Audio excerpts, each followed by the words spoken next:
আমরা এটা লজ্জায় কোথাও বলতে পারি না। এখন আমাদেরকে যদি একটা বসার ব্যবস্থা করে দিছে, এখন মানুষের কাছে যাওয়ার জন্য যদি একটা গাড়ির ব্যবস্থা করে দেয়। মাননীয় সংসদ সদস্য নিশ্চয়ই অফিস পেয়ে খুশি হয়েছেন, আবার গাড়ি না পেলে নাখুশ হবেন। আমি সব সময় হচ্ছে বিভিন্ন বিরোধিতার জন্য দাঁড়াই। আজকে থ্যাংক ইউ জানাচ্ছি যে আজকে এই ধরনের একটা সিদ্ধান্ত নিয়েছেন। আমার এই অপোজিশন থেকে আপনাদের সবাইকে থ্যাংক ইউ জানাচ্ছি যে একটা বসার অন্তত জায়গা হয়েছে। আমরা লজ্জায় একটা কথা বলি না। এখন এই পার্লামেন্টের সেকেন্ড মোস্ট জুনিয়র হিসেবে একটা কথা বলছি আপনাদেরকে, সেটা হচ্ছে যে আমাদের একটা ইউনো মহোদয়ের একটা গাড়ি থাকে, উপজেলা চেয়ারম্যানের একটা গাড়ি থাকে, আমরা ভাড়ায় গাড়ি চালাইতে হয়। আমাদেরকে যদি আমরা লজ্জায় এটা বলতে পারি না, আমরা এটা লজ্জায় কোথাও বলতে পারি না।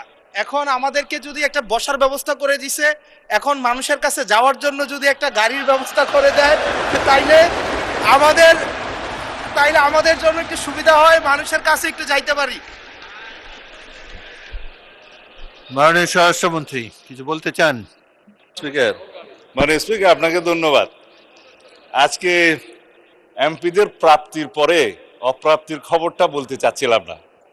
আমাদের মাননীয় প্রধানমন্ত্রী যেদিন সংসদ নেতা নির্বাচিত হয়েছেন, আমাদের পার্লামেন্টারি পার্টি মিটিংয়ে প্রথমেই দুইটা অনুশাসন দিয়েছেন যে আমরা এমপিরা এই নতুন পার্লামেন্টে জনপ্রত্যাশা অনুযায়ী আলাদা কোনো সুযোগ সুবিধা নেব না।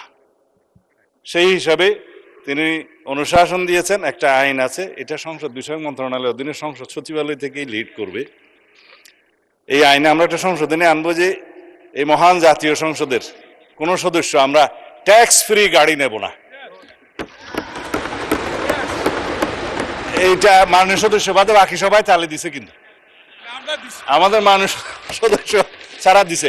তবে সংসদ সদস্যগণ নয়, শুধু বাংলাদেশের এই সরকারের সমস্ত মন্ত্রী, সরকারি কর্মকর্তা যারা গাড়ি পায়, তেল পায়, সেটা আমরা ক্যাবিনেটে একটা ডিসিশন নিই। ইতিপূর্বে আপনারা নিশ্চয়ই নিউজ পেপারে দেখেছেন, এই ক্রাইসিসের সময় শতকরা 30% তেলের বরাদ্দ আমরা কমিয়ে দিয়েছি এবং কৃচ্ছ্রতা সাধনের উদ্দেশ্যে সরকারি কর্মকর্তাদের আপাতত লোন সুবিধা যেগুলো আছে সেটাও কাটিল করা হয়েছে ফর দি টাইম বিং।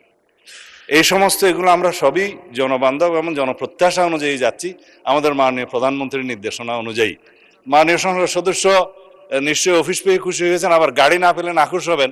তো সেই জন্য কিভাবে কি করা যায় সংসদ সদস্যদের যানবাহনের ব্যবস্থা, সেটা আলাদাভাবে আলাপ আলোচনা করে সরকারি দল বিরোধী দল একটা বিহিত ব্যবস্থা করার জন্য আমি মাননীয় প্রধানমন্ত্রীকে অনুরোধ জানাচ্ছি। ধন্যবাদ মাননীয় স্পিকার। মাননীয় বিরোধী দলের নেতা বলুন। আমি আজকে ধন্যবাদ দিতে দাঁড়ালাম, কারণ বিরোধী দলেরই একজন সদস্য তিনি এই দাবিটা সামনে এনেছিলেন। ট্রেজারি বেঞ্চ থেকে এটাকে কগনিজেন্সে নিয়ে বাস্তবায়নের উদ্যোগ নেওয়ার জন্য আমি ধন্যবাদ জানাই। তবে একটা কথা আছে যে ছোটদেরকে কখনো না বলতে নাই, তাদের আবদারে সবসময় হা বলতে হয়। হাসনাত আব্দুল্লাহ বলে ফেলেছে, সাথে সাথে না না বললে আমি বেশি খুশি হইতাম। আমি চিন্তা করেছিলাম যে এত বড় খবরের পরে বিরোধী দল থেকে কিছু মিষ্টি খাওয়াই দিব, কিন্তু এখানে এসে বাধাগ্রস্ত হয়ে গেছি, পারলাম না, একটা ধাক্কা খাইলাম। মাননীয় স্পিকার, আপনাকে ধন্যবাদ। মাননীয় বিরোধী দলের নেতা স্বরাষ্ট্রমন্ত্রী তার শেষ লাইনে বলেছেন যে এটা তারা বিবেচনা করে দেখবেন।